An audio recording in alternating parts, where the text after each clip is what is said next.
Good morning, good afternoon or good evening, não sei o horário que vocês vão assistir esse vídeo. Hoje vou fazer uma revisãozinha de alguns pontos importantes aí, tá bom?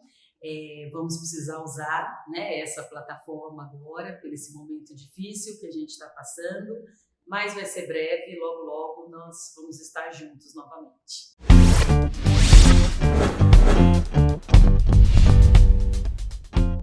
Para os oitavos, o Simple Present é um tema importante, né? Que nós vimos, vamos fazer uma revisão aí dos pontos principais, tá bom?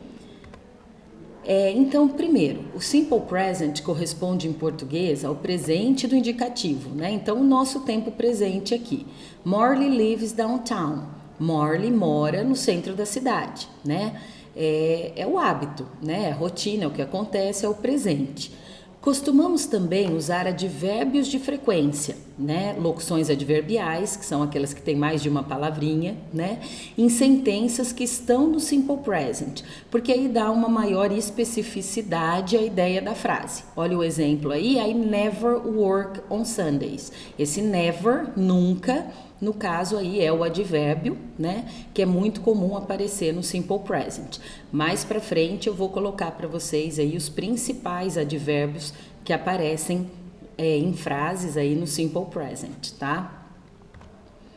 Uso. Então, primeiro, indica uma ação habitual, rotineira, coisas que costumamos fazer sempre. Então, um exemplo aí, every day I sleep late. Então, todo sábado eu durmo tarde. Um outro uso é uma verdade universal, né? Então, example, birds fly, pássaros voam, né? São os principais usos aí do Simple Present no inglês. Formação. Então, para o tipo de frase afirmativa, affirmative form, lembra que eu comentei bastante com vocês dos dois grupos de sujeito. Então, para o primeiro grupo, que seriam os sujeitos I, you, we e they, você usa simplesmente o verbo, né? Sem o to, né? O to é só a marca do infinitivo, você só copia o verbo. Olha o exemplo. They dance well. Eles dançam bem. Poderia ser elas dançam bem também na tradução, né? Para o segundo grupo de sujeito, que é a terceira pessoa do singular, he, she, it. Lembrando que o it também é ele ou ela quando não é pessoa, né? Você também vai usar o verbo, não tem o to do infinitivo, mas aí você vai precisar acrescentar a letra S no final do verbo. Olha o exemplo. She dances well. Ela dança bem. Então, o verbo dance, dances, por ser o segundo grupo de sujeito, terceira pessoa do singular, ok? Algumas exceções que eu tenho aí no caso para essa regrinha do S, claro que só funciona para os sujeitos he, she or it, porque são os únicos que recebem o S. Então, quando eu tenho o verbo terminado em Y e precedido de uma consoante, você elimina o Y e acrescenta IES. My husband worries about me. Meu marido se preocupa comigo. Verbos que terminam com CH, SH, SS, X, E e O. Você acrescenta o ES. Então, Bruna teaches history. Verbo teach, teaches, né? Terminou com CH.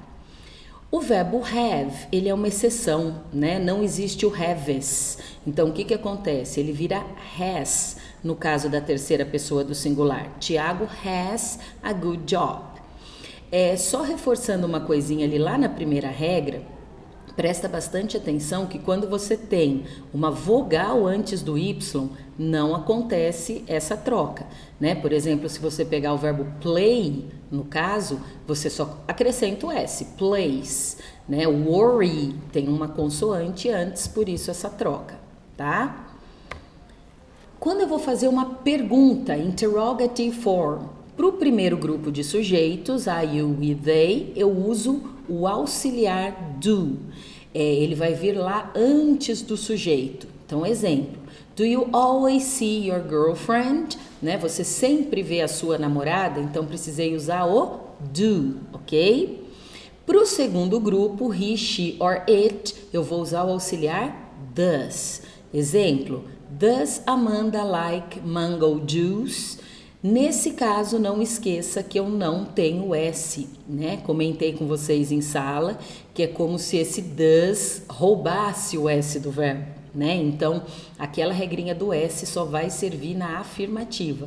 Usei o auxiliar does, eu não ponho o S mais no verbo, ele fica na base form, forma normal dele.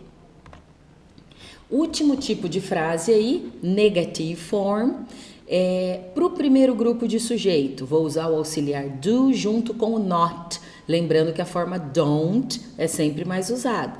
Então, exemplo, I don't have money, eu não tenho dinheiro. Para o segundo grupo, he, she or it, vou usar o auxiliar does junto com o not, que seria a forma doesn't. Exemplo, Andresa doesn't drink tea. Né? Então, a mesma coisa, ó, tenho o auxiliar does, não usei o S no verbo, certo? Então, só reforçando, aquele S é só na forma afirmativa que eu vou usar, ok? E as short answers são aquelas respostas curtas. Eu vou usar os próprios verbos auxiliares. Então, por exemplo, no primeiro, do you usually have lunch at midday? Yes, I do. No, I don't. Então, você geralmente almoça meio-dia, então você responderia que sim ou que não, usando o próprio auxiliar do or don't, ok? Does he work 3 times a week? Aí, no caso, eu estou perguntando, né, se ele trabalha 3 vezes por semana. Se você vai responder que sim, yes, he does. Que não, no, he doesn't. Né, usei o próprio auxiliar aí também, no caso does, para responder, ok? Aqui eu coloquei, gente, uma listinha de alguns advérbios, tem também locuções adverbiais, que são bem comuns no simple present, tá? Então, olha só, eu tenho always, que seria o sempre, every day, todos os dias, frequently, generally, frequentemente, geralmente, hardly ever, que é o quase nunca, never, nunca, normally, occasionally, normalmente, ocasionalmente, often, frequentemente, sometimes, às vezes, rarely, raramente, seldom, também é raramente, tá? Os dois são sinônimos, você escolhe qual quer usar. Twice a week, 2 vezes por semana. Usually, geralmente. Once a day, 1 vez por dia. Lembrando que quando você quer falar 3 vezes, 4 vezes, aí você já usa a palavrinha times. Então, por exemplo, 3 vezes por mês, eu vou falar 3 times a month, né? Então, é só once e twice, 1 vez e 2 vezes, que tem palavrinha própria aí pra gente usar, tá? Então é isso, espero que tenha dado para lembrar bem todas as regrinhas aí.